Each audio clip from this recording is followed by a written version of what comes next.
Music can make you dance around sporadically, feel emotions you aren't sure you're supposed to feel, and depending on what you listen to, open your eyes. But when we think about music, there is one man you cannot forget. My diagnosis? The patient has Elvis syndrome. He needs peanut butter banana sandwich to live. Yes. For starters, I like older music. Jackie Wilson, Johnny Cash, Hank Snow, the list goes on, but I've never fully connected to someone as much as I have Elvis. I would say, as well, I'm the only person who isn't Unk who collects this shit. Are you a little gay boy? No! No! I am not a little gay boy! But to me, Elvis isn't just a person, though that is a major part of his influence. Elvis is an idea, a template for progression and togetherness. And though he only lived during the 70s, the suit that is Elvis can be placed on anything. For example, the very current ICE protest and discrimination of minorities, especially in America. Relating to just his songs, we can talk about In the Ghetto, a song about a young black man who grows up in a poor neighborhood, just to die in a police shootout. And the song ends on the line, "On a cold and grey Chicago morning, another little baby child is born," showing this dark cycle of misfortune that, at the end of the day, is out of their control. When things are too dangerous to say, sing. Growing up in a black neighborhood, Elvis, unlike most white people at the time, actually understood the struggles of minorities. He was a poor country boy who found his love for music through church, not lessons. As a child whilst growing up in a segregated area, he was exposed to African American culture, which helped him be more accepting during the time of strong racial tension. This intense connection to black culture in his early days not only introduced him to blues and gospel music, the same thing that would come to create rock and roll, but also, shocker, realized that black people are worth the same as whites. This led him down this path to becoming the music world's icon for representation and equal rights. Even being publicly friends with black people during times where segregation was more enforced than the wars on Chalet Basement. He was a movie star, creating pro-Native American media at the detriment to his own career. The woman was bleeding internally. A woman? Has she got a name like white people? A voice for the world during the decade of 3 major assassinations. A man who was deeply insecure yet inspired billions around the world. But of all that, the man who was named the king was fed drugs and lies about his safety behind closed doors, locking him in a prison allegedly to absolve debts of a man whose gambling addiction rotted him to the core. A man so unfaithful, his name and life story is a lie to manipulate people into trusting him. This is the story of Elvis and how he became the embodiment of social justice. This is the Elvis Paradox. Who was Elvis Presley? The Elvis movie is interesting and unlike many of the recent artist's movies, as it doesn't actually follow Elvis. It follows the Colonel. Now, like we already know, the Colonel wasn't a great person, but if you don't, let me summarize it real quick. His identity was fake, he stole 50% of Elvis's money, and, spoiler alert, inadvertently caused his death. Though I will go into more detail later, so don't worry about not being that knowledgeable on this. But interestingly enough, the movie paints him in a good light. Now sure, they aren't scared to show who he really was. He was a pretty racist guy whose gambling addiction almost got him killed, but they show what his relationship was to Elvis. And many times he was even called a mother to him explicitly. Look, we will cover the Colonel a bit more later, like I previously said, but for this section of the video we are going to use the Elvis movie as a sort of base to cover his life. I hope that makes sense, and to all the stern Elvis collectors like me, no, I won't just be using the Austin Butler movie, I will actually use real footage and gather the story from reputable sources that aren't just the movie. Before we go in depth about his early life, let's talk about blues. Being created somewhere in the 19th century, all credits go to black slaves, and most blues music originated from work songs. Blues was also the music personification of hardships faced by black people. Folklore also started to become a major part of blues, with many calling it devil's music, due to the increasing interest in stories about black musicians selling their soul to the devil for talent. This isn't just folklore though, as we can get a hint of racism with this sentiment. These stories imply that black people cannot have natural talent, and that their skill as a musician arrives from the devil, as if they were sinners. Sinners is a movie using blues and soul to create the perfect representation of black people during times of the early 20th and 19th century. It also has vampires, which is cool. But let me elaborate more. They aren't just cool, their existence as immortal beings constantly on the hunt bears a striking resemblance to racism as a concept. This identity is very prevalent at the end of the film. Spoilers, by the way. About 50 years later, in the 80s, we see our main character a lot older playing a song at a bar, in which when resting, the immortal vampires come back to simply check up on him. It's a nice ending, though a haunting reminder if we look closer to what it actually means. This incredible black artist is getting older and older by the day, yet still fights for his identity with blues and jazz. But when he thinks he's safe, racism is still there, and it's going to be there long after he's gone, no longer able to fight this never-ending battle. It's this tragic story of a cycle that's bound by injustice and misfortune, something, like I mentioned previously, is still very much prevalent today. For instance, boot up Twitter and look at the first tweet you see. I guarantee you there'll be some guy in the comments going like, @Grok, draw them white please. The rise of blues and soul comes to a crossing point during the early life of Elvis, as people like B.B. King, Jackie Wilson, and Elvis revolutionized this medium to bring the birth of rock and roll. Born January 8th, 1935 in Tupelo, Mississippi, the Presley family were extremely poor, like LA homeless poor. Growing up in a black neighborhood, not only did he relate personally with the black community, but grew up with gospel music. Funnily enough, Elvis, though influenced by black blues singers and country radio, didn't even want a guitar, and only bought one because his family couldn't afford the bike he wanted. After moving to a larger area in cheap housing space, Elvis was a regular at the local white and black late night gospel sings, and notably only bought his clothes on Beale Street. Beale Street, for those who don't know, has heavy importance when it comes to the relevance of black culture in America, most notably printing an anti-segregation newspaper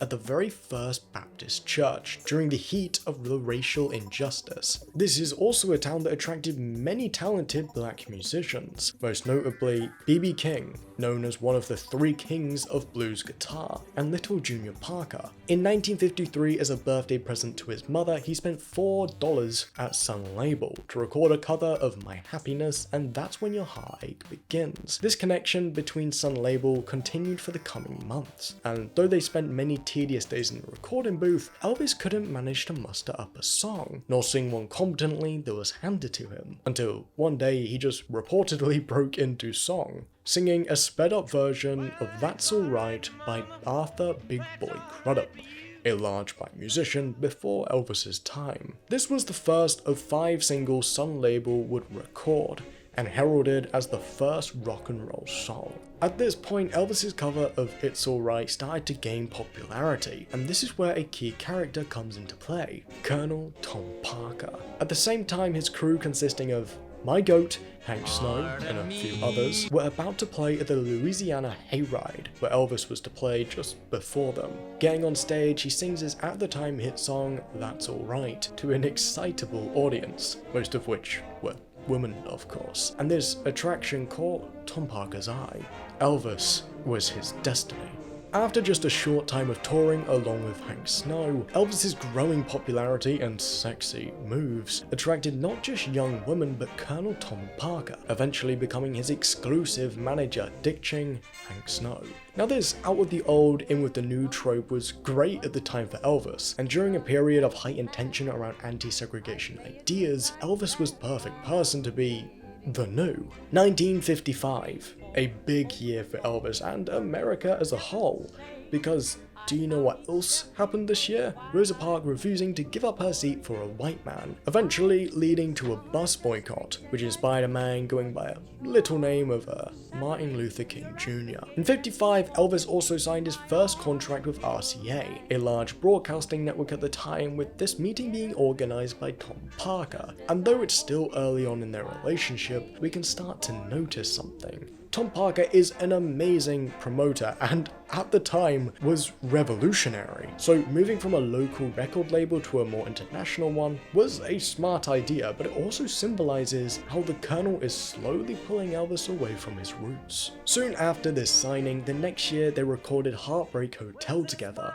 becoming Elvis's first ever single to hit 1 million sales, giving him his first golden record. And he was just 21, by the way, so imagine what you could be doing. Well, I say that, but let's be honest, all you could do back then is just listen to the radio and beat your wife, so yeah, you're fine. Now, from 1956 to 1957, all the typical stuff would happen for a rock star on the rise. But what makes it special for Elvis is that he was the first of his kind. Now, I don't know who said it, so please free to leave credit in the comments, but a band that started to come to fame just after Elvis, the Beatles, were 4 people: John Lennon, Paul McCartney, George Harrison, and Ringo Starr. But Elvis was just one man, so he had no one to bounce his feelings off and no one to look back on for how he should act in this position. This intense loneliness is definitely one of the main factors that come into play nearing his death. These moments of feeling astray strike heavy resemblance to the similar isolation faced by minorities at the time, and how segregation split the world by colour,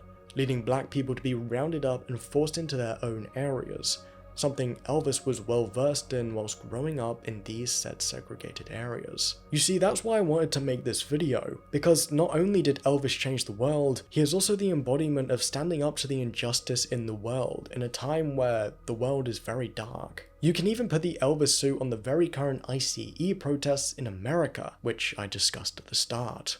This goes surplus when considering the Palestine genocide, but we'll talk about that a bit later on. On June 5th, 1956, Elvis would perform one of his many TV appearances of that same year, but what happens differently is that when singing his cover of Hound Dog, the crowd is a lot more excitable, causing many conservative watchers at the time to feel heavy disgust, becoming one of his most controversial performances. To note, the original singer of Hound Dog is credited to the talented Big Mama Thornton, another major black musician Elvis drew heavy inspirations from, but these inspirations would cause a certain group, the right to put it simply, to lash out in an unnecessary way, just like they still do now. But to fully understand their reasons for lashing out, we should first try to understand what media was like before Elvis. In comparison with 69 years of hindsight, our views on sex have drifted drastically, and this goes for our readily available access to it. This transitional period coincides with the rise of technology. What the fuck? Get this dirty clanker out of here. And I place a solid bet that the gramophones of yesteryear could not pull up Badland Chugs porn. Modern media as it stands now is fucking insane. You can see Ben Shapiro rapping about some fucking politics that he definitely doesn't include facts in, then right after an AI belly inflation video. You see, now porn is one click away, and sexualization in the media, especially of women, couldn't be worse. For instance, try think of any show in the last year that didn't include a sex scene, or at least a scene depicting sexual actions, and I guarantee you, the only show will be on there will be either breast games or fucking I don't know. But look, my point is that modern media is heavily ingrained in this fetishistic nature, something that back then wasn't even a concept that could be thought up. And if you want a prime example of where this fetishistic nature was pushed during these times, look no further than the movie Babylon. Babylon is, for context, the only movie I have ever been genuinely miserable afterwards. It's an experience that from start to end is fucking brutal, but it provides a nice look into old Hollywood and media ideals at the time. Before we continue, because I know someone's going to point this out, Babylon is fictional and it is just an extreme version of what old Hollywood was like. Also, many racist conservatives cite this movie as like an example of a higher Jewish power, which is just not.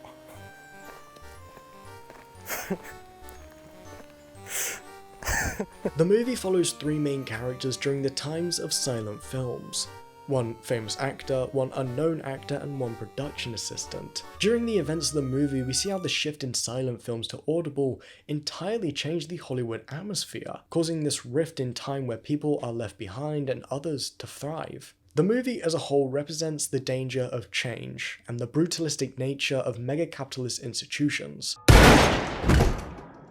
There is also a scene in the movie nearing its end involving an underground zoo sadist party, demonstrating the sheer consequences this pre-modern ideal towards sex has. But the most important message this film tries to convey is that there's a cycle to everything, and if you even exist in one, your life is to be repeated endlessly, with many other names fading into obscurity along with yours. Yeah, it's really depressing, and this message persists in the movie's most pivotal moment, as this brutal cycle is proven both entirely correct, but also wrong, with Elvis himself being a prime example of that.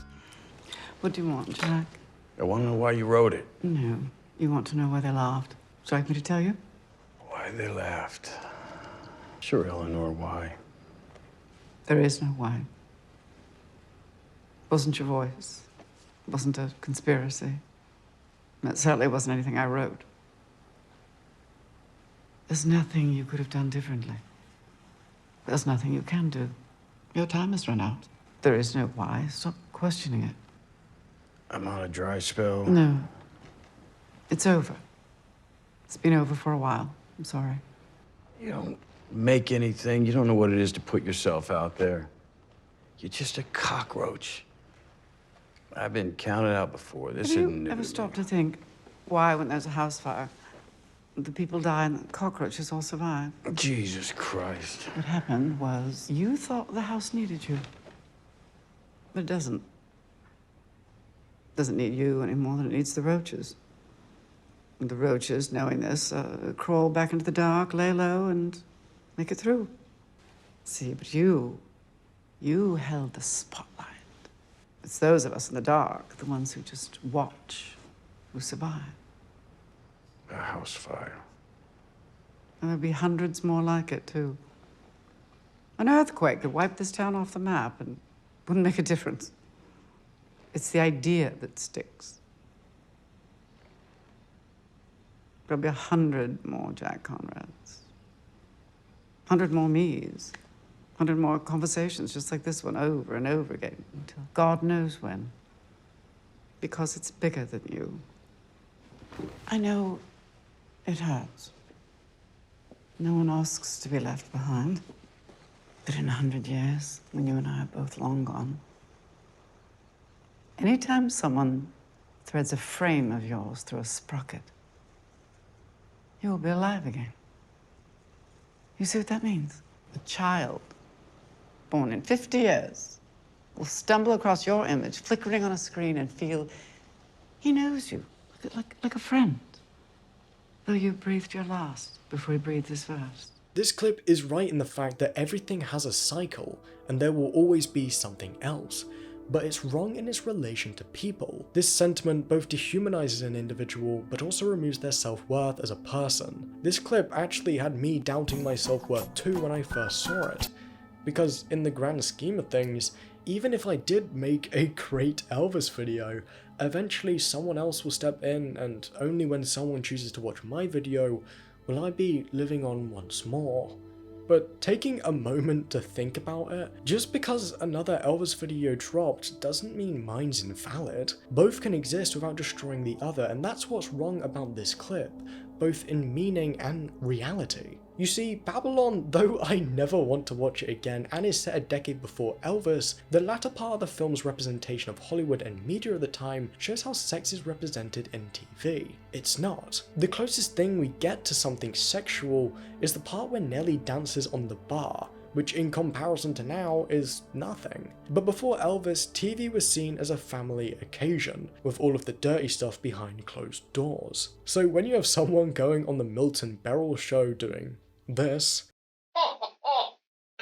Man, I don't care what anyone says. If I see this, I'm fucking it. you can expect a certain reaction from young girls and a little fella called George Wallace. Hey, so I'm gonna interrupt it here.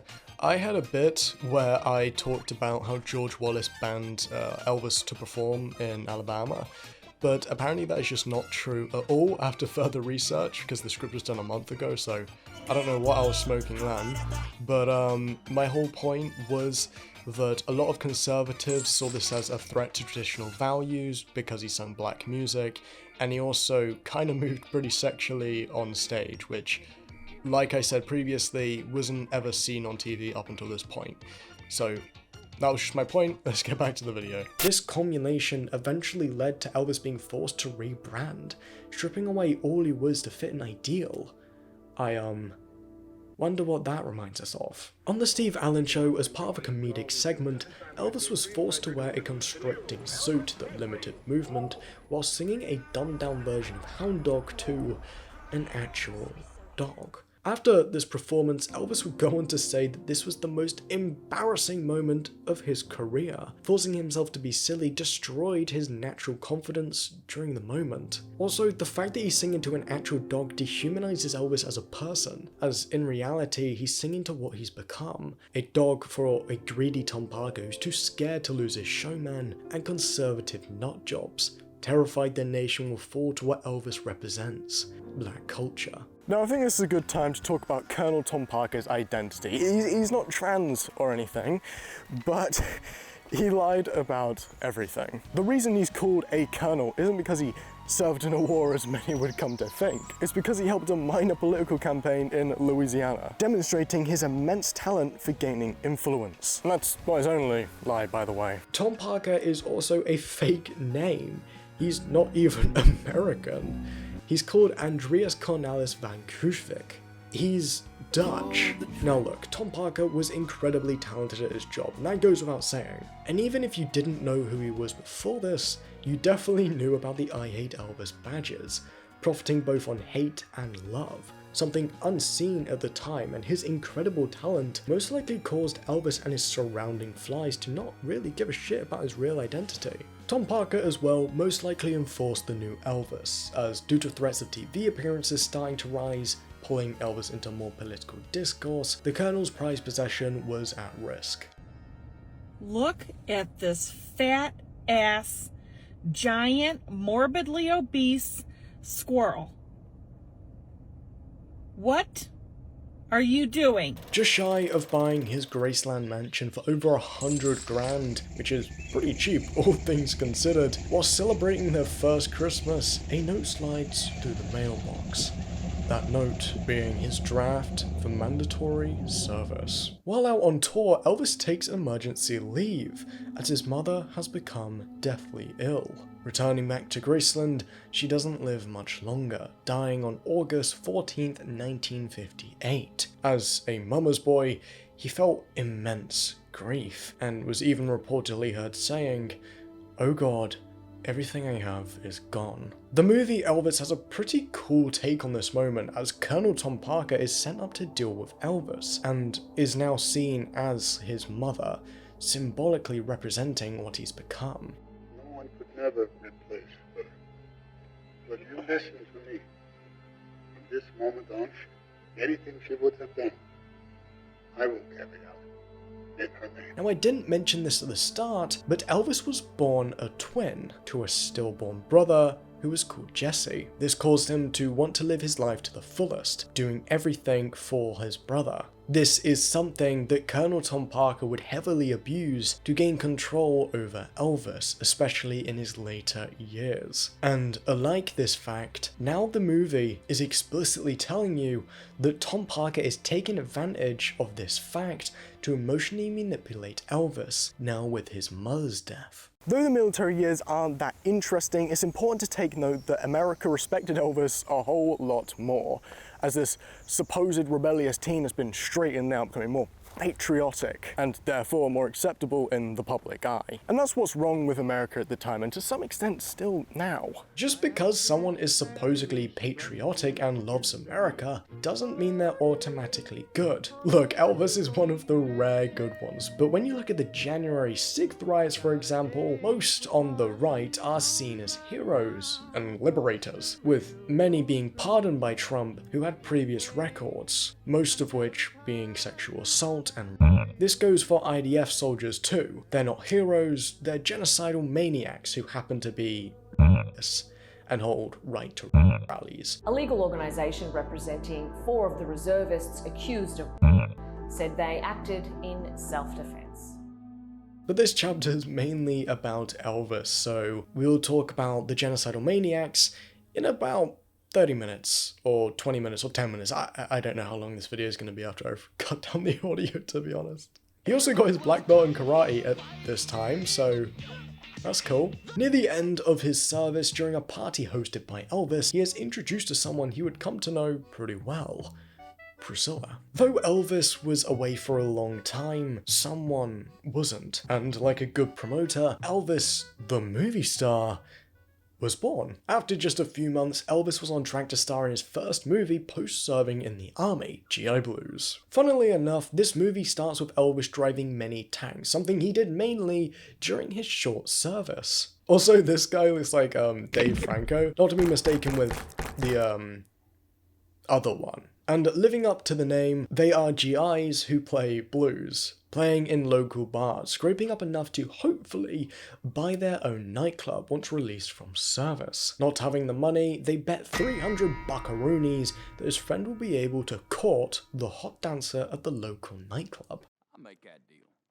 How about you bitch, you make that deal? Gorlami. And again, I must remind you, this is a 65-year-old movie, but some jokes still manage to land pretty well. Luckily, Elvis takes his friend's place, as he is apparently a lot more romantically inclined. I mean, look at that face. I mean, I am not gay! And after a few songs, they arrive in their camp's changing rooms to discuss the plan.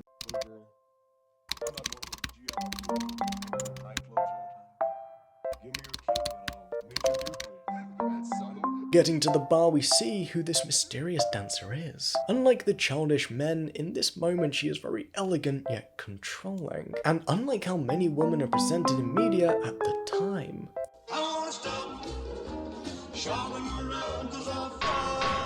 After Elvis's little performance, she seems mildly impressed, but noticing the man from earlier arrive back in, she goes to leave.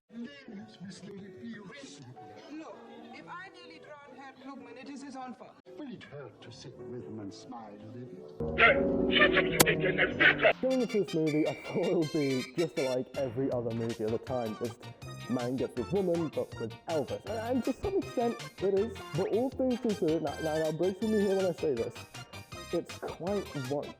They used the idea of her sitting with the man just smiling as an allegory for how women at the time were just accessories to men. And obviously the clear reference to how women are just told to smile more. And even when backed into a corner, she chooses the better of two bad choices, deciding to sit with the people she knows are just there to get with her, instead of the man physically forcing himself on her. Symbolizing how women, when in controlling environments, have this illusion of power and control, shown by her promotional material outside, or her bright performance. But in reality, she's just a mere prop for men. And we have this pretty sweet moment where she's refusing to be called honey, and when Elvis admits that his friend actually lied that he was a secret millionaire, she decides to buy him a drink, calling him honey on the way in, defying the prominent gender norms of the time.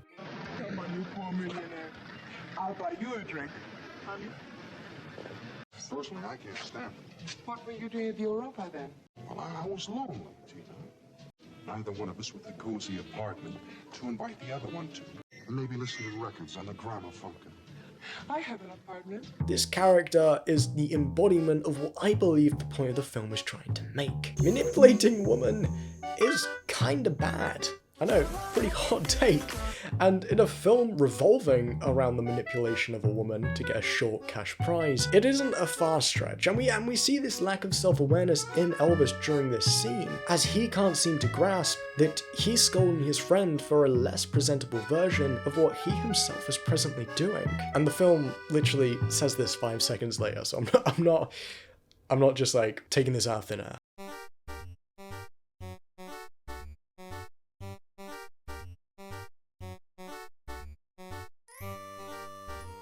The next day, after swindling some more of the captain's money, Elvis actually starts to become self-aware, saying that he's not comfortable with what he's doing, but is quickly reassured that he shouldn't think about the bet and should just keep going, showing how major institutions like the US military shove this greater purpose in young soldiers' heads, trying to remove guilt for what doing militaries usually do.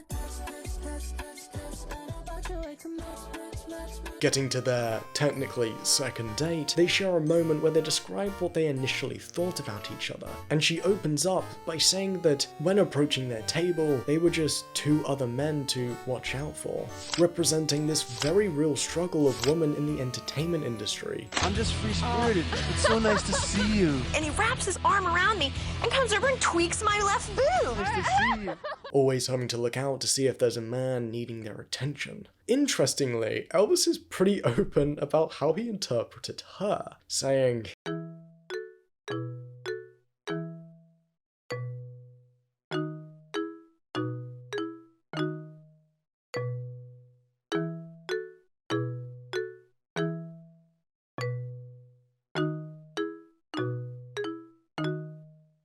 this perspective of a woman being ice cold, even to the point of that being her whole identity, just for not sleeping with soldiers, is a much more popularized mentality now, especially when you look at the manosphere and other black pill content.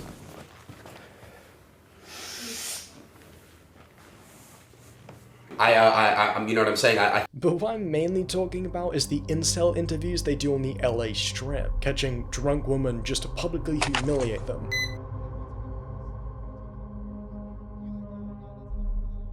Fascinating. Oh no.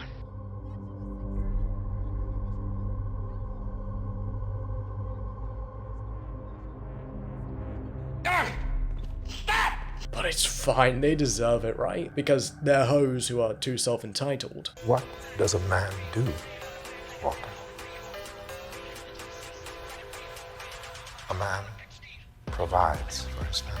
Luckily, nowadays, this culture is dwindling, but considering everything that's going on, it's not the most pressing issue. The reports concluded that there's a deliberate policy of making Gaza uninhabitable. In the occupied West Bank, Israel directly controls nearly every aspect of Palestinian life. Both reports from the Israeli rights organizations include witness testimonies and evidence, and they conclude what's happening in Gaza is a genocide, and the world needs to stop. After getting his first kiss on the way back, the realization hits him. He was a pawn for money, though he was in it for love, and he can't go on living knowing that he lied to her. Getting to her apartment, he breaks it off with her, and she lets out this line saying that he thinks it's best for them, that she should be free of him, showing the audience this controlling nature of men. And though Elvis didn't mean to enforce this patriarchal stance during the breakup, his position and sole existence as a man during these times invoke it, leaving her worse off, feeling that it was her fault.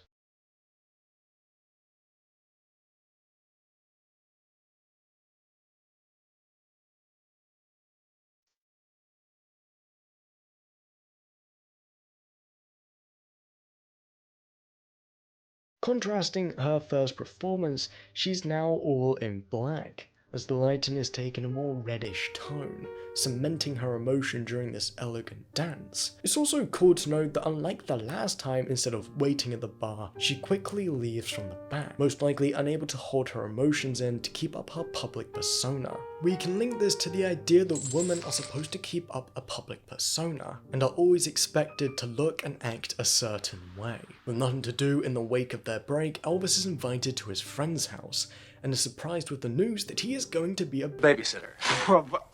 A babysitter? Clearly not knowing how to take care of a baby, he resorts to calling his former lover. Getting to her place, the problem seems to be sorted, and there's not much that happens here apart from your usual wholesome chungus stuff. Telling him that she's rehearsing later for her performance at his military party, they share a kiss before departing. But holding her glance on him for a tad too long, she notices some of his men leaving the nearby coffee shop, exchanging their winnings, under the impression that they spent the night together. Her minor suspicion would be unfortunately quenched when the captain stands right in front of her and asks how much he won. Talk to you. What about?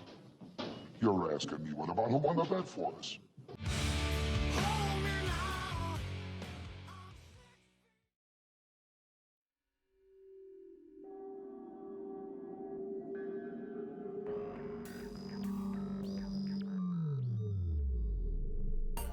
This baby is 65 years old now, by the way. I just thought I'd throw that out there. That's how old this movie is. Finding this out, Elvis is now back in her good books, and the army won't transfer him as he's a proud family man. And yes, of course, they get married later after.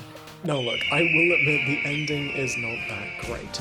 Having this built-up tension through the whole film, coming closer and closer to finding out, but when she does, it's 4 minutes. 3 of them minutes are a US-sponsored song. But look, all things considered, the movie is genuinely really good, and most of the jokes still hold up today. Yes, it's old-timey, and yes, there are some odd moments, but generally, it's a really incredibly progressive film for its time. Something unseen up until this point, and especially in American film. Look, say what you will about The Colonel. For Tom Parker to get Elvis into a well-written army film that pushes progressive ideologies Elvis himself preached, that's, I don't know if you forgot, in partnership with the US government, is insane. With it also riding off his military career, something that made him into a man's man, sort of pushed this tightly wrapped progressive narrative that hopefully rubbed off on people. Then again, every marriage back then was literally just this image. For the record, pun intended, I literally have an original 1960s vinyl from this movie. Now it's not mint or anything, but this is the price it could go for, which is pretty cool. And if I'm wrong about this, you can feel free to correct me if it costs $7 or some shit.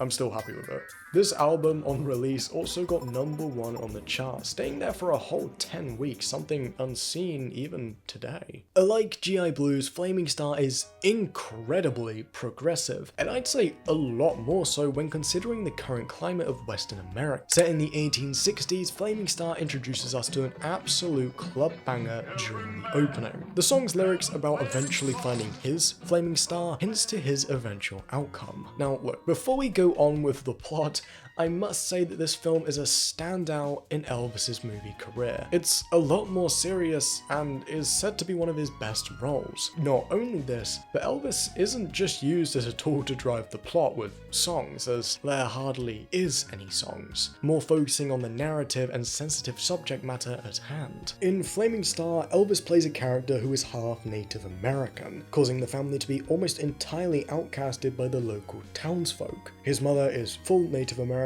and like the half would suggest, his father is white. Elvis's character and performance is genuinely incredible. Now, I know there's the joke, and I've made it a lot, where Elvis can't act, but if you believe that, I genuinely suggest watching this film before continuing. I will say, though, is later films don't do him justice. I cannot believe we have to live in a world where apparently something like hatred is somewhat more stigmatizing than degeneracy. Why is that? This character represents the divide in America at the time and the ongoing war with the natives, though I'd hardly call it a war, to be honest. It's just white people doing what white people do best in colonizing. The film opens to Elvis riding back to their ranch with his brother, who's white, by the way. And for anyone wondering how that's possible, he was born before his father met his mother, just to halt any confusion there. Approaching the house, the lights are off, and with this induced fear of Native American raids, they wonder the worst. But getting inside is just a surprise party for his brother, and this is the only song Elvis sings in the movie, though there were initially 2 more, which I'm pretty sure you can hear in the vinyl record. I'm not sure about that, so don't quote me on that. Elvis had them removed, and it's for the best, as it wouldn't really fit that well. Also, something cool to note is that when dancing to this song that Elvis is singing, one of the guys can't find a partner and uses a wooden chair. And I'm gonna sing you a little song here. Whoa mama. In the Jailhouse Rock song, there's a line that goes a bit like this, and prepare yourself, this is best singing ever. If you don't have a partner, use a wooden chair, let's rock. Everybody, let's rock. Everybody in old cell block. Dancing to the Jailhouse Rock. Wow, wow, wow. Okay, yes, you get a bit. I just think that's a pretty cool detail that I wanted to bring up. With the other family leaving, it's just the 4 of them alone. Meanwhile, getting back to their ranch, the other family are attacked by the same threat feared at the start. With almost all of them dying, one man escapes. This quick introduction to the Native Americans paints them in a dangerous, savage light, whilst the introductions we got to the colonizing Americans were happy and cheerful, showing us how perspective on current wars can be entirely warped by the framing and time of which they're shown. This is a prime link to the very current and tragic genocide on Palestine, with news outlets like the BBC leaving out any facts and just calling it a war with Hamas, when in reality it's a clear-cut genocide, even being named that by the United Nations. But I'm going to be honest here, even though the Native American genocide holds some semblance to the current tragedy, it's different enough as to not compare directly for respect of both parties. This tension lingering over us is put on full display when Elvis and his brother spot a native seemingly watching them upon a nearby hill. Fearing the threat of invasion, they board the windows, not knowing of the recent raid on their friend's ranch 10 miles away. All he did was look like he was trying to figure something out. Nobody said anything about any trouble at the party the other night. No, sir. Well, if trouble starts, who do you think will hit us first, your folks or Ma's? Shame on you, Clint. More likely neither Winwood bothers. I must say that ain't been my experience about people in the middle. This acknowledgement of threat on both sides tells us how growing up in a diverse household or neighborhood can help enrich your views on society and the current political climate. Now look, I grew up in a very small Cornish town. You could probably tell by the accent, where in my school there was only one black person, and due to the atmosphere of an all-white British town, you bet there was some built-in racism. And as much as I'm ashamed to admit it, I was stuck in this bubble for a while. But then I learned about film and the internet, exposing me to these cultures I didn't know yet, just wanted to learn about.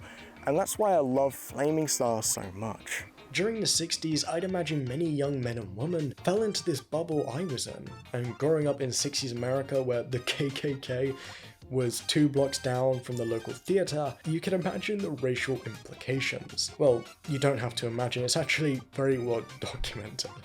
But my point is, if you saw the man's man on a poster with this woman, and all you got that it was a western, you would have watched it. And though there were differently designed posters that were promoted, I do believe this advertising was made to lure people into a movie about the exact opposite thing they were sold. It's not a love story. Hell, he never even kisses this woman, he has like 3 scenes with her. Whether it's intentional or not, it definitely made a strong impact on America due to its clear symbology of whites versus blacks during a time where people were living through the heart of the civil rights movement. For example, later in the film we eventually see the townsfolk, and they're heavily guarded off, only choosing to make deals with his white brother and father. Likewise, we also see how the Native American tribe only lets in Elvis and his mother, presenting us viewers with this entirely different dynamic, yet at the same time identical. Hearing a singular horse is the man from earlier wanting to speak with Elvis, yet neither can have a conversation due to the fear of stepping out at night. So they arrange to meet sometime soon, but in the daylight. Shortly after Buffalo Horn leaves, we get this line from the father, mentioning how they have this name for his wife. They wouldn't do anything to us. Maybe not. I wouldn't be too sure. You know what some of them still call you, Nettie? One of them Indian papers said they got an Indian name for you. Means the thin woman who deserted her own people. Yeah, after more than 20 years. I don't believe it. Though referencing the natives, this heavily ties into both factions, and the exclusionary nature both hold when making the slightest glance at its opposing force. Getting into town on a supply run, a scared shop owner comes out threatening that if his half-breed brother doesn't leave, he'll shoot them. And yes, they use the term half-breed a lot. Just another racist term enforcing the Flaming Stars' clear narrative. What's the matter with you, Angus? Well, I decided that you're my friend no matter what. But if that half-breed brother of yours sets foot in this store, I'm gonna kill him! You're not gonna kill anybody.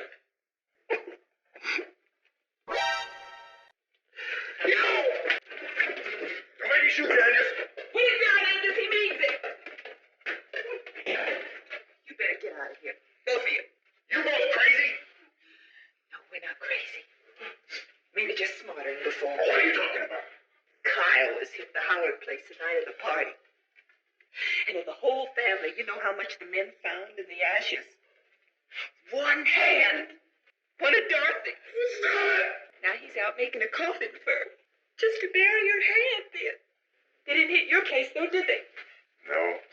And you're right out the same way. Roz, I don't know what Paul's you're out with talking some about. men now chasing Buffalo Horn, and for all we know, they'll get killed too. But you don't have to worry about it, I suppose. You'll always be safe from them. Coming down the stairs, the woman frames her racism as being smart, as if he is the slightest bit native, surely he had something to do with the raid, right? This common racism reminds me a lot of the conservative phrase, not all blacks, but always a black. Something that's easily rebutted when you realize that just because you're darker skin, it doesn't mean you're inherently made to commit crime. It's the institutions we are being forced to live in. It's so insane to me that people actually believe this, and with the right-wing pipeline, it's becoming more and more every day. But what you can do is share my video to someone who may like Elvis but doesn't know too much about him. And maybe through the course of this video, they will be changed. And if a friend sent you this video just saying there was a normal Elvis video, then get duped, noob. Unlucky. Stunned at the sheer victim mentality she has, and the unfortunate news about the tragedy, they stock up and return home, breaking the news to their parents. Getting up later that night, the townsfolk rocked up to their door, questioning them on if they took part in it. They also tried to force them to pick a side, something many institutions do to enforce this idea of right and wrong.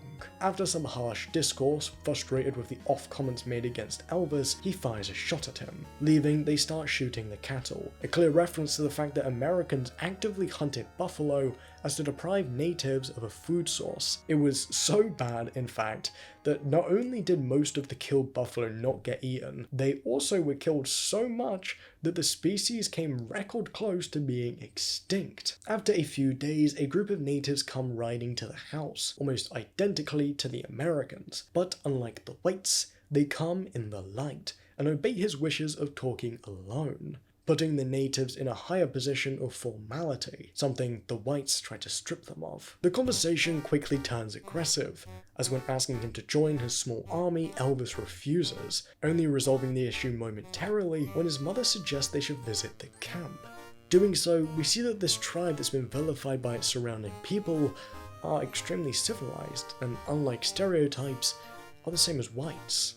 Human, just forced into a terrible situation by colonizers. Leaving, we get this emotional scene where the mother remarks that her family no longer identify with her, calling her nothing, not white or native, stripping her of this identity she's grown up questioning. They wouldn't even listen. None of them. They said I wasn't Conway anymore. Not white either. My own sister said I was nothing. You've done the best you could. Unfortunately, the man from earlier is still alive, and fresh off his family's murder, he shoots at the only native people he can see in the dark. Unfortunately, this being his mum. Getting her home, they can't do anything without a doctor, so they venture into town. Hold still. We don't want to see either one of you boys here ever again. We want Doc Phillips. We need him. You don't need him any more than we're liable to. Leaving, they hide behind a hill. Not having any other choice, they hold the dog's daughter hostage. Yeah, that's what I would have did. That's the technique. There's nothing he can do about it. He's not even looking. Forcing the dog to tag along. At the same time, her mother feels something that compels her to get out of bed. This strength to move is being forced by her willpower. Traversing the rough landscape, a part of her clothing falls off, displaying this lack of earthly possession she now wants. Pushing her body to its limit, she falls down near a dead tree, dying in her lover's arms. Her last words are, I saw the flaming star of death. She saw her flaming star, and though help was coming, destiny took a hold of her. Also, the uselessness of making the effort to get the doctor represents the natives' efforts to fight back against the whites.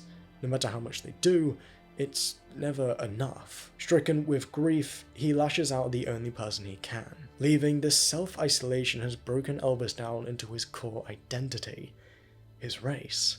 Wasting all my time. You and them other people at the crossing. Well, I couldn't have done anything anyway, Pacer. Oh, I saw that woman. You didn't want to do anything. None of you. If we'd have gotten here just a little bit sooner, she may be alive now. The woman was bleeding internally. The woman? Has she got a name like White white people? Did you see? All she was to all of them was a squaw. Well, this is not going to bring Ma back. White man shot her, and white men let her die.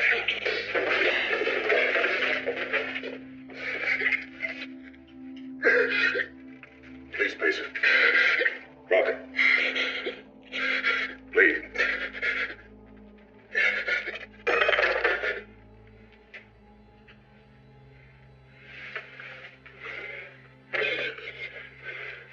You don't feel it like I do about Ma's death. I'm Indian. And I'll never forget that the whites killed her because she was Indian too. All more than we ever got from whites was mean looks and don't get offish with us. Oh, that's not true. Where you going? Join the Buffalo Horse. Guy, face, you're a civilized human being. Folks at the crossing are civilized, not me. I can't let you go out that door. Now look, we already had one fight. The first one we ever had in our lives. I won't lose this one. Pacer, this ain't a thing to fight about with fists. I'm changing my whole life. Put that gun down. All right.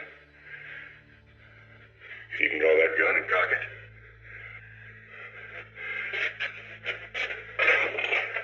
Get out.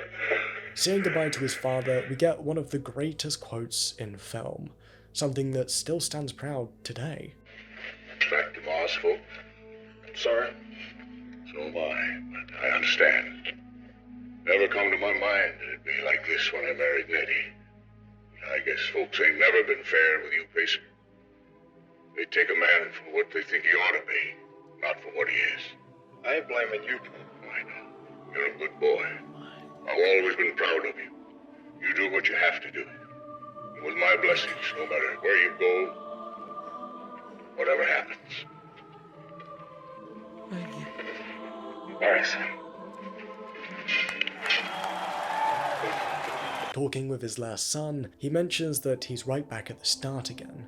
Just him and his little boy, showing this cycle of oppression and discrimination still prevalent today. Saying he'll be alright, he's now left alone in a house once filled with light. Riding the woman back home, they once more shun him away. Though told by Buffalo that no harm will befall Elvis's family, their patrol team do not yet know of this agreement, and mistaking their father for another white man, they attack him. I will say though, his father is badass. Before dying, he pulls this fucking move, and considering this is the 60s, it might very well be the first instance of this ultimate deception combo. Feeling good.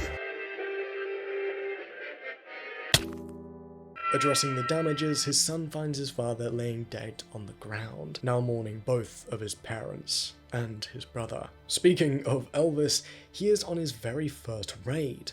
Yet, filled with revenge and the lack of care for his own life, his brother shoots on Buffalo. Trying to run away after gunning some of them down, he's pretty wounded, whilst both brothers are unaware they are fighting each other. The perfect allegory for this story. Finding him barely conscious, he realizes what he's done. Can you hear me? We have to get out of here. I'm going to try to draw them over the other way. They'd recognize this. Yeah, it's too short. If we're not out of here by sunup, it'll be a lot shorter. And Elvis, no bit, becomes Rambo before Rambo. Now, I'm gonna skip past most of this bit because it's literally just him outsmarting the natives, but eventually he buys enough time to get his brother back onto his horse. Sending his horse on a pathway into town, he traverses back out to hopefully prevent what's been caused by other men.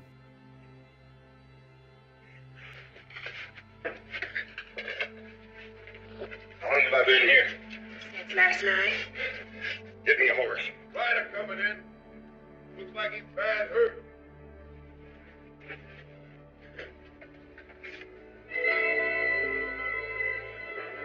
Meeting Elvis at the town's entrance, he remarks that he's been killed already. Don't try to help me, Glenn. I've been killed already. You live for me, Glenn. Maybe someday, somewhere, people will understand. Folks like us. I saw the flaming star of death. I gotta last long enough to go into the hills and die. Hey, son. I would say something that makes this scene that more emotional is that, remember a moment ago when I remarked that Elvis lived his whole life for his stillborn brother? Well, that torch has kind of been passed down onto Pace's brother, considering the similarities of the situation. As a whole, the movie is brilliant. That truly is an understatement. It's so revolutionary in its message that it still holds up today. Also, I have the soundtrack on vinyl. It's not an original like my GI Blues, but still pretty cool. To finish off Flaming Star, I'd like to imagine that the reason his acting is so good here is because he was fully invested in both the message and its meaning. And even if his insanely progressive nature couldn't convince you, the fact that he removed 2 of the songs from this movie says it all. As the only draw to an Elvis film, especially back then, are the songs, so in doing so he was sacrificing the financial outcome for its real cause: change. And that's what happened.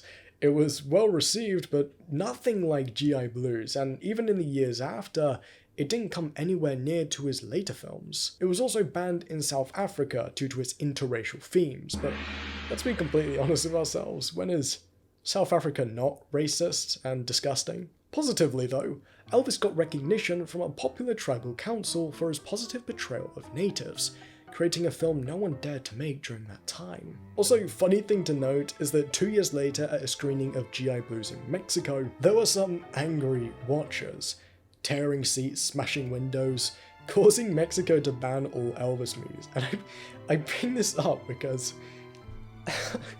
how did a fight break out during GI Blues? Like what part? From 1960 to 1968, his movies slowly became cheaper and cheaper to make, and so did the quality. And after living through Groundhog Day, things needed to change. But let me give you a quick run through of things of note that happened during this time. In July 12, 1966, Tom Parker turned down a movie deal with a Japanese company, citing his reason for Elvis being booked. He was not, showing these actions being made on behalf of Elvis that he had no control over. And in May 1967, Elvis married Priscilla at a private event in Las Vegas and had their honeymoon in Palm Springs. So that's about it. Well, actually, there was another thing that happened here, the assassination of JFK, and this event deeply hit Elvis and most of the nation, like you'd imagine. This tragic incident would later be inflicted tenfold when in 1968, both Robert Kennedy and Martin Luther King were also assassinated. These deaths of men who shaped the world Elvis was trying to build would inspire one of his greatest performances of all time, the 1968 comeback special. Now there are quite a few performances in this TV special, but I mainly want to focus on his very last one. Though his crowd work is amazing and his songs, as usual, slap harder than the average slap fighter can. Oh, we're so sorry to hear about your bro. His If I Can Dream song is insane. It was so insane that reportedly, after he finished, the band was crying, mentioning how they've never heard him sing like that before. As usual, I can't show all of it unfortunately, so please search up on YouTube 68 comeback special, If I Can Dream, and then come back to this very point. This song represented what Elvis wanted the world to become, and how if he can stand, walk and talk, why can't his dreams also come true? This song also means so much to me too, and if I'm being honest, we need a song like this now. We need someone like Elvis to speak up. Luckily, right now we have quite a few artists actually speaking out. For instance, Bob Dylan. For context, there was a performer just before him that the BBC didn't include in their broadcast, because the band had previously spoken out against the ongoing genocide. So when Bob Dylan came on the BBC, they couldn't really do much. Free, free! Alright, but have you heard this one though? Death to the IDF! Death to the IDF! Hell yeah, from the river to the sea, Palestine must be, will be, inshallah, it will be free. They later said, in response, the BBC respects freedom of expression but stand firmly against the incitement to violence. But is this also you, reporting only on a quote-unquote released Hamas hostage, who said that Trump will do what needs to be done, in reference to him ending the war? Well, it's not a war, it's a mass slaughter of a race, but that's what the BBC calls it. Maybe it will be peace between the Arab people in Israel and the Jewish people, but from ear to ear, I understood the Hamas don't want it. Also, people who believe in peace, they are afraid from Hamas. no chance to do something with them. Israel have to do the deal, what Biden and Bibi said, to stop the war, bring back home all the hostages who is alive. Do you still believe in peace? I don't believe in peace, no. Also, in a recent article by the BBC, they state the death count at least 57,823. But let me give you some numbers they left out. As many as 186,000 have been killed directly and indirectly by Israel's genocide, from reproductive, communicable, and non-communicable diseases. More than 16,750 Palestinian children have been killed by the Israeli military, including approximately 1,300 infants and toddlers under the age of 2, and more than 4,000 are presumed dead under rubble. There are 97,000 Palestinians wounded, 25,000 Palestinians with life-changing injuries. More than 1,000 Palestinian children have had one or both legs amputated between October and November in 2023 alone, including babies as young as 1 year old. Approximately 500,000 Palestinians are suffering from extreme levels of hunger. And to finish it off, because if they couldn't have mentioned all of this, nearly 2 million Palestinians have been driven from their homes by the Israeli military, about 90% of the population.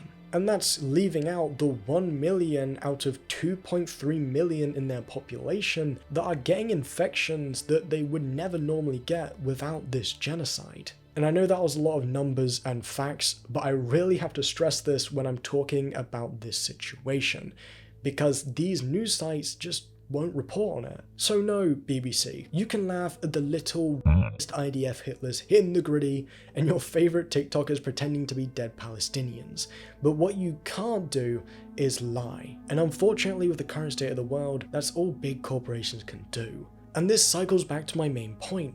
Bob Dylan, in the grand scheme of things, isn't that big. His actions even got most of his upcoming gigs cancelled, but do you know who I think the next Elvis could be? Lady Gaga. She doesn't need a huge promotional campaign or Glastonbury to bring a crowd to have people listen. She just needs to sing. For example, she hosted a free performance in Brazil that had 2.1 million live watchers. Like, not watching on TV, actually there. America is falling apart under a literal dictator doing the events that Hitler did to gain power in Germany. Netanyahu is a wanted war criminal, with both him and his former defense minister having arrest warrants by the world's top war crimes court. When things are too dangerous to say, sing. I only got into creating music recently, and hell, I only started to learn guitar a few months ago. But what drove me to continue and push through barriers I didn't think I could cross with my stubbornness was the idea that I could help change things, help in any way I can. I don't know if I have the capabilities to do that, nor do I have any idea what the fuck I'm doing, but I'd like to try. I can talk, stand, walk, I can even sing, I'd like to imagine, but most importantly, I have a dream. In the description, there are a few charities that directly support Gazans during this genocide, and if you have any money to spare, it would mean a great deal to me and many others if you'd consider donating. And for those shouting at the screen how I manipulated them into a political video, yeah, I did. A lot of this video is political, but denying that Elvis as an idea isn't political is stupid. What I will say is that when I talk about Gaza, that's not political. That's just a tragedy, and again, those who didn't rage quit this video due to my woke mind virus, please consider donating.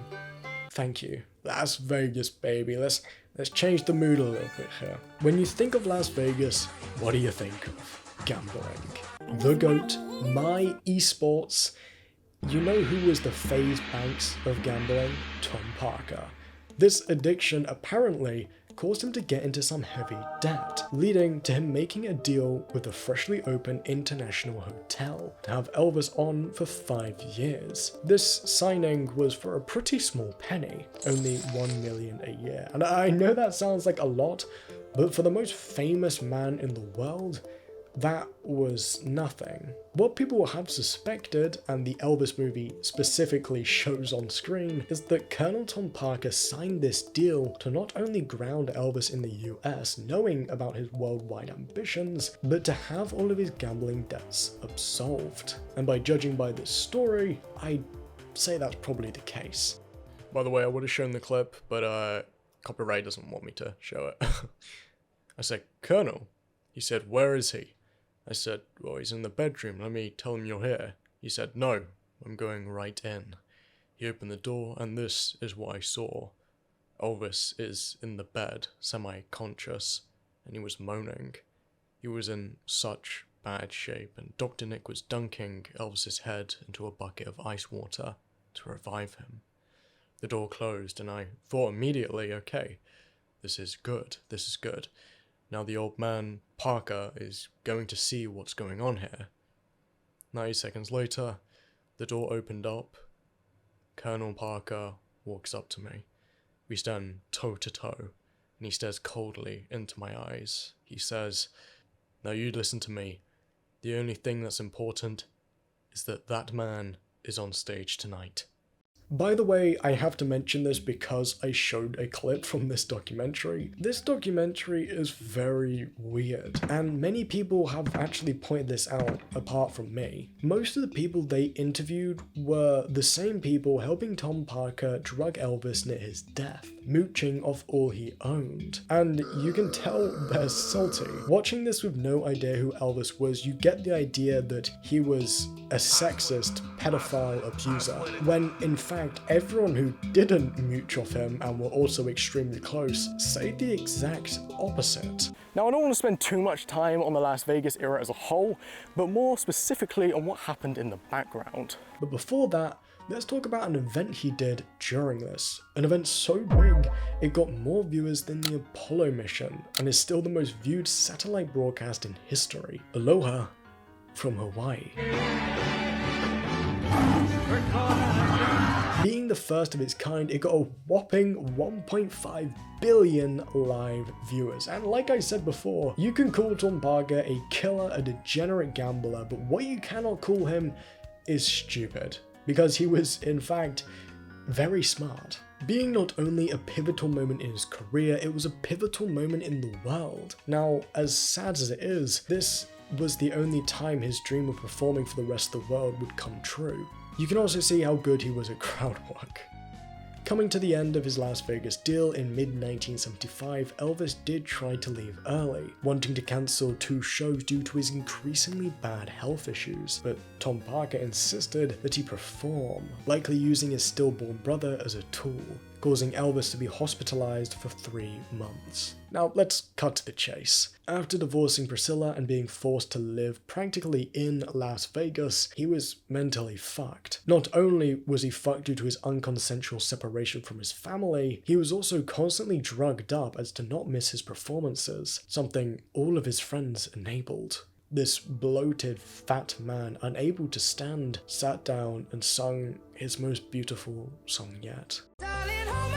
Nothing beats a Jet 2 holiday. On the 16th of August, 1977, Elvis Presley had a fatal heart attack, and at 3:30 p.m, he was pronounced dead. I remember talking to my mum about this, and she's fortunately old enough to remember his death, and something that stuck with me is that the main thing she remembers was not knowing who it was, but knowing that she should pay her respects. At some point she did realise, but that brief moment where she saw all of those people who had never spoke to Elvis crying, she was understanding of who he was as a person. Tom Parker, if you haven't guessed already, isn't the greatest person, and he can be summarised by the onceler, not the one-cest, or whatever that Tumblr art was called, but the song. How bad can I be?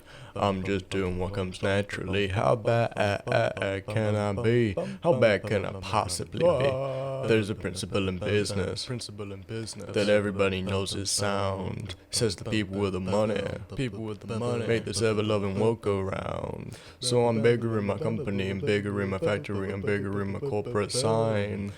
Everybody out there, take care of yours and me. I'll take care of mine. Okay, but more seriously, the Colonel was not a terrible person. Apparently, according to Priscilla and the Presley family, after his death, Tom paid what he owed Elvis in legal funds and supported the family in any way he could, even calling Priscilla every single morning if he had the chance. But look, the bad heavily outweighs the good in my opinion, and personally, I would call killing Elvis Presley a lot more memorable than saying good morning to his ex-wife. Could he have been a really great actor? Could he have become a fine dramatic actor, do you think? Did he have that kind of ability? You know, Ted, you're right, but you know, one time at one studio, we had a great producer, the late Jerry Walt. You remember him? Sure do. And he came to us with a script. And he told Elvis that if we did this picture, he would be practically assured of an Academy Award. But they could not pay us the money that we wanted because the script was so expensive. So I told him that we usually stay home during the Academy Award, and he paid us our money, and if he bought us the Oscar, I gave him his money back, and I never saw him again. Another accusation is that you gave the Hilton a cushy deal. They didn't pay very much money for Elvis to entertain here, to take care of some of your gambling debts. My gambling had never anything to do with Elvis. And at rate, Elvis got more money during the period we played here than any artist in town. Liberace was getting $50,000. He was getting $125,000 a week. For instance, let's first talk about the musicians surrounding Elvis. And there were some heavy hitters in this field, people like Johnny Cash being incredible friends of him, and Bob Dylan. I mean, technically not Bob Dylan, but let me explain. Bob didn't know Elvis personally, and when given a chance to meet him during Elvis's movie era, he refused, not wanting to tarnish the idea he had of Elvis. This didn't mean he didn't like him. In fact, Elvis was also a major influence in his musical life, and when he heard of Elvis's passing, he didn't speak for a week, devastated by the loss. Now look, I could name many artists, John Lennon, Bruce Springsteen, B.B. King, and Little Richard, but it doesn't get to my main point, though Elton John's perspective on it does. In the world of music, you are also in the town of drugs and addiction, and growing up, Elton John was hugely influenced by Elvis, but saw Elvis not as this mythical figure seemingly immortal, but as a cautionary tale. A tale of what the entertainment industry can do to you. Now, I'm gonna be honest when I say this, and I have to repeat, this is my opinion. Modern music is kinda mid. Write your hate comments, whatever, just let me explain. Back then, you had to spend your whole life learning an instrument, hopefully know how to sing, and this goes for if you even have enough money to record yourself a song. And if you even sound a little bit black, you'll be thrown off the air. And this goes for stage performances too, if you can even get a stage performance. Nowadays, all you have to do is hop in FL Studio, drag in a guitar loop, and just mumble over the top. Play that clip of XQC making music. That pretty much summarizes my point. You don't need me. Like, this is just like a baby can figure this out over time. It's just like blocks. Like, you're finding noises you like and stuff. You don't really need theory. Fuck all that shit. Okay, now I do pattern. I go sit. Okay, I think you need theory. No, like, it sounds like I'm being negative to just be negative, and to some extent I am. But to simplify my point, the 60s was around about 80% skill, and nowadays it's 80% luck. Now look, to be nice to you normal people, the modern music I listen to is Venby and 100 Trans, so I actually have no place to speak, to be honest. Also, I believe that there will and can never be another Elvis, but because the landscape just is not the same. Elvis was one of many shovels that paved the way for the civil rights movement. Elvis created rock and roll on the backbone of black blues and gospel. He moved on stage, dancing unlike anyone else, changing what we see on TV even today. He sung out during devastating times, warming a nation deprived of its key leaders who helped push a more progressive world. Without Elvis, this world we live in would be bleak. Right now the world still is bleak, but the landscape is completely different. So yeah, we do need someone to sing during a time of very public silencing, but they won't be Elvis because we've already had an Elvis. When we think about modern music, we can realize that though I may not think it's great in comparison to the icons, it's still built on what Elvis created. This landscape in which people can say what they want and dance how they like. I may think Charlie XCX is kind of odd, and I may think glorifying cokeheads is not the best, but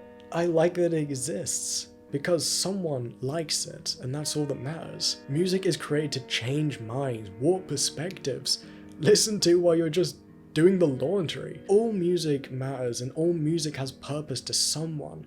And in a world of an ongoing genocide, the ICE deploying innocent people just for being a different race, trans and LGBTQ people being killed in acts of hate crime, we need it. You know, there were these moments when I was researching the topics for these videos where I just sit back in my chair and just think about what's around me. The world is in like such a fucked place right now, and I try finding the brighter side, but I find myself not finding that brighter side, and I don't know if this mentality will ever leave me. I don't know what you'd call it. And there were these moments where I'd listen to music and I just forget what's around me. I forget everything, whether it's the lyrics, the melody, the chorus, it didn't matter. So I'm glad we have music to drive us away from these situations, these thought processes spurred on by others' actions. I made this video with the intent of just focusing on Elvis and the impact he had on the world. But going through this script, I realized that Elvis isn't a person, he's an idea. This paradox of a person who can sing and change the world. And I'm sure you noticed this too. At the start it felt more jokey, more of a fun modern perspective on his life, but as you got closer and closer to the end, it got more and more serious. So I'm glad you stayed to this point, because that clearly means you're invested with the video and the subject matter. So to end this chapter off, I'd like to leave it on the point of saying thank you. Thanks to music, no matter the age or genre. Thank you for listening to music. In 2 years, it will be the 50th anniversary of Elvis's death, and I do plan to visit Graceland on that day, as there is a parade that's held to celebrate his life every year, so I can truly pay my respects that I'm trying to do with this video, and maybe some of you will even meet me there. I don't know, just come say hi if you see me. I was raised on Elvis. We started when I was 10 years old. My mother and daddy loved him. And I just say I was raised on him. There's nobody else like him. There won't ever be anybody else like him as far as I'm concerned. Why go to all this trouble? Because we love Elvis. We still do. I just can't believe he's dead. It's terrible. But I just thank God that Elvis died here at Graceland instead of on the road, just like any other rock and roll singer. Whether you're black or white, whether you're country, redneck, or freak, young or old, from Moscow, London, or Memphis, Elvis Presley will still be the king of rock and roll to me. His legacy is unlike any others, and I truly mean that. Every artist you love either knew or was directly inspired by Elvis. And looking past the music world, Elvis is the ideal people should live up to. Help struggling communities and donate to charities that support people in need. Being like Elvis is being your truest self. Looking past social and economic barriers, but also acknowledging they're there, as to not distance yourself from a problem in dire need of fixing. The Graceland Mansion is also tourable, something presidents, musicians, and actors alike visit all too often. Elvis's bedroom, though, is blocked off, protecting everything he loved away from public eye. Kudos asked me what music meant to me, and I didn't prepare an answer, but if I had to sum it simply, it is one of the most important things to me. It is a vessel of communication, not just in the sense that it makes you sing and it makes you dance, but it is one of the greatest pathways to the human soul that we have tunneled as people. And I like music a lot. I like listening to it. And I also like singing and dancing to it. You see, younger people don't really talk about Elvis like I do. For instance, I got a lot of my autistic collection from Facebook Marketplace and Vinted, places where all of these auctions were spurred on by relatives' deaths or illnesses. Look, if you're under 60 and you didn't know much about Elvis before watching this video, you now know more about this Messiah-esque individual, this person who shaped the world we all live in. This has been the Elvis Paradox. Thanks for watching, and if you want to support me, I do have a Patreon, but I'm gonna be honest with you, if you want to send me a gay furry money, I'd much rather you send it to the charities in the description, as I actually have food and I'm not in fear of my life 24/7. I don't really know how to end this video off, as from the start it's been an ever-evolving piece, so I'm gonna end it off on the note of, no matter how bad the world may seem, treasure the little things. Go outside and feel the sun engulf your skin. Lay on the uncombed grass burdened with last night's fight. Enjoy these little pleasures that the world has given us, and let your mind float away on the drift that we call natural beauty. Nature is cruel, yet nature is also beautiful. Let's try living that picture painted for us, even if it's just for a moment.